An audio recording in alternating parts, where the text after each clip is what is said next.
নমস্কাৰ। ভাৰত চৰকাৰে ভাৰতবৰ্ষৰ স্বাধীনতা দিৱস উপলক্ষে আয়োজন কৰা এছে কম্পিটিশ্যন, পেইণ্টিং কম্পিটিশ্যন আৰু কুইজ কম্পিটিশ্যনত শিক্ষাৰ্থীসকলে কেনেদৰে অংশগ্ৰহণ কৰিব সেই বিষয়ে সবিশেষ জনাই মই এই ভিডিঅ'টি প্ৰস্তুত কৰিছোঁ।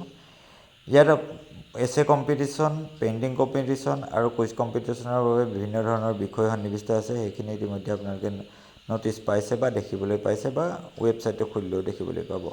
আপোনালোকে ৱেবছাইট যাবলৈ হ'লে বিকশিত ভাৰত এছে কম্পিটিশ্যন বুলি গুগলত টাইপ কৰিব। টাইপ কৰিলে আপোনালোকে দুটা ৱেবছাইট ওলাব তাতে, www.mygov.in আৰু এটা ওলাব www.mybharat.gov.in। ইয়াৰ যিকোনো এটাত আপোনালোকে ক্লিক কৰিব। ক্লিক কৰি অলৰেডি যদি ৰেজিষ্টাৰ্ড হৈ আছে তেনেহ'লে আপোনালোকে লগ ইন কৰিব। লগ ইন কৰিবলৈ আপোনালোকক লাগিব অলৰেডি ৰেজিষ্টাৰ্ড হৈ থকা ফোন নাম্বাৰ বা ইমেইল আইডি। তাত কৰিলে আপোনালোকে সেইটো দি আপোনালোকে গেট OTP কৰি আপোনালোকে লগ ইন কৰিব পাৰিব। আৰু যদিহে আপোনালোকৰ এতিয়ালৈকে ৰেজিষ্টাৰ কৰা নাই তেনেহ'লে আপোনালোকে ৰেজিষ্টাৰ কৰিবলৈ হ'লে এনেদৰে কৰিলে যেতিয়া OTP চেণ্ড কৰিবলৈ চেষ্টা কৰে তেতিয়া ইয়াতে আপোনালোকে এটা অপশ্যন দেখিব, please use participate email mobile number log in mygov.in। তাতে আপোনালোকে ক্লিক কৰিব। ক্লিক কৰি আপোনালোকে তাতে লগ ইন কৰিবলৈ ট্ৰাই কৰিলে আকৌ পুনৰবাৰ আপোনালোকৰ ৰেজিষ্ট্ৰেশ্যনৰ কাৰণে যিটো পেজ, সেই পেজটো আহি যাব। আপোনালোকে ৰেজিষ্টাৰ নাই কৰা বুলি অপশ্যন আহিব, তাতে ইয়াতে এইকেইটা আহিব, ফুল নেম দিব লাগিব, email ID, phone number, date of birth আৰু জেণ্ডাৰ, এইকেইটা দি আপোনালোকে ছাবমিট কৰিলে OTP যাব ফোন নাম্বাৰটোত। ফোন নাম্বাৰটোৰ OTP ছাবমিট কৰি আপোনালোকে ক্ৰিয়েট একাউণ্ট কৰিব পাৰিব। ক্ৰিয়েট একাউণ্ট কৰাৰ পাছত আপোনালোকে আকৌ ফোন নাম্বাৰ বা email ID the OTP the log in কৰিব লাগিব। লগ ইন কৰাৰ পাছত আপোনালোকে এনেদৰে ইণ্টাৰফেচ দেখিব, তাতে ইণ্ডিপেণ্ডেঞ্চ 2026 বুলি যিটো ওলাই থাকিব তাতে আপোনালোকে ক্লিক কৰিব। ক্লিক কৰিলে আপোনালোকে এনেকৈ অনগয়িং এক্টিভিটিছসমূহ দেখিব। এছে কম্পিটিশ্যন ছাবজেক্টটো লিখা আছে, পেইণ্টিং কণ্টেষ্ট ছাবজেক্ট লিখা আছে, কুইজ কম্পিটিশ্যন ছাবজেক্ট লিখা থাকিব।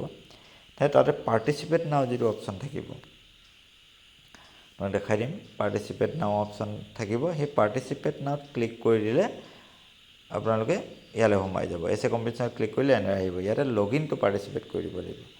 লগ ইন টু পাৰ্টিচিপেট কৰি আপোনালোকে তললৈ গুচি যাব।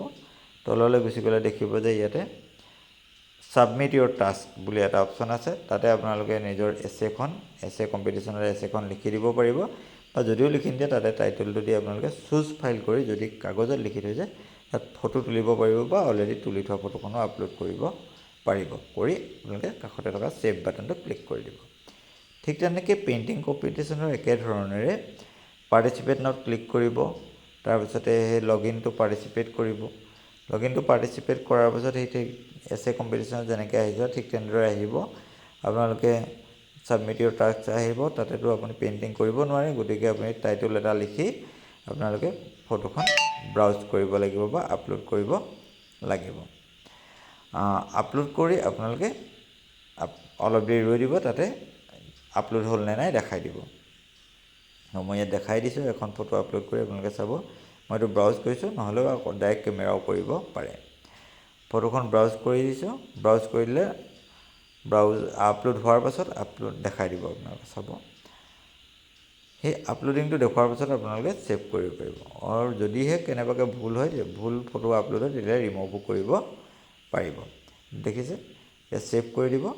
ছেভ কৰি দিয়াৰ পাছত আপোনালোকে যিয়ে আপলোড কৰিছে বা যাৰ নামত আপলোড কৰা হৈছে তাৰ তথ্যখিনি তললৈ আহি যাব। এনেদৰে শিক্ষাৰ্থীসকলে বা অভিভাৱকসকলে বা শিক্ষক শিক্ষয়িত্ৰীসকলেও এই কুইজ, এছে আৰু পেইণ্টিং কম্পিটিশ্যনত অংশগ্ৰহণ কৰিব পাৰিব। ইয়াত অংশগ্ৰহণ কৰিলে কি লাভ হ'ব যে প্ৰথম যি 3জন লিষ্টেড হ'ব, শ্বৰ্ট লিষ্ট হ'ব, তেওঁলোকক 15,000 টকা এৱাৰ্ড দিয়া হ'ব। আৰু ইয়াৰ উপৰি টপ যি 200 পাৰ্টিচিপেণ্ট হ'ব, সেই পাৰ্টিচিপেণ্টক তেওঁৰ এজন কম্পেনিয়নৰ লগত স্বাধীনতা দিৱসৰ যি পেৰেড, সেই পেৰেড উপভোগ কৰাৰ বাবে অনলাইন ইনভাইটেশ্যন দিব ভাৰত চৰকাৰে। গতিকে সকলোকে ইয়াত অংশগ্ৰহণ কৰিবলৈ অনুৰোধ জনালোঁ।